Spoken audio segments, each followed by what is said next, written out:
So I have a few more tips and tricks I want to share with you guys regarding nodes within Fusion before we jump into the next lesson. So let's dive right into it.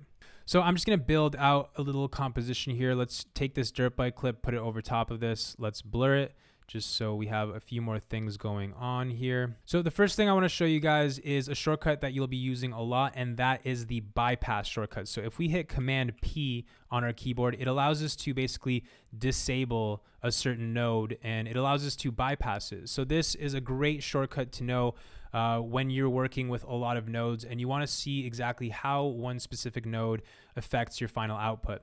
So we could just load up our media out into our right preview window here, and then we can select any node, hit Command P, and then quickly disable and enable that specific node so we can get an isolated look as to how it's affecting our overall image. We could do this with any node. We can even bypass the media in nodes here just like that as well. Command P, really good shortcut to know.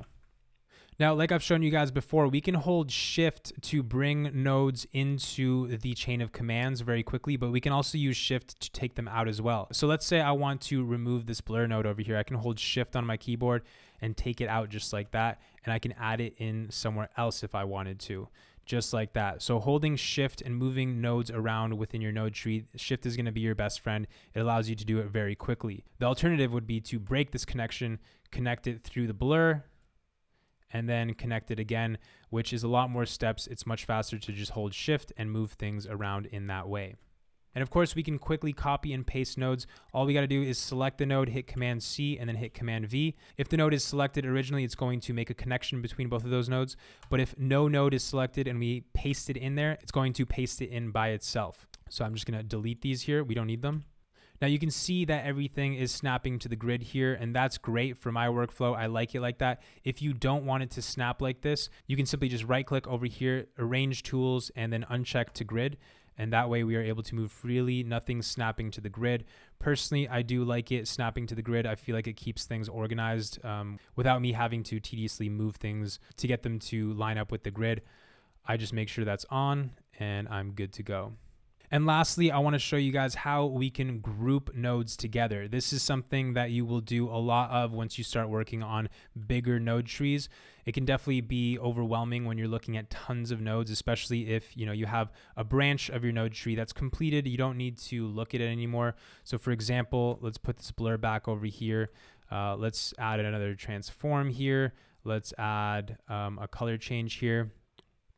And let's say that we've made our modifications to this clip in the way that we want, and we're done with this section. We're not going to be touching it again. What we can do is select all of those nodes and hit Command G on our keyboard, and it's going to create a group. And with that group selected, we can hit F2 and rename it. So we can call this dirt bike blue blur because it's blue and it's blurry.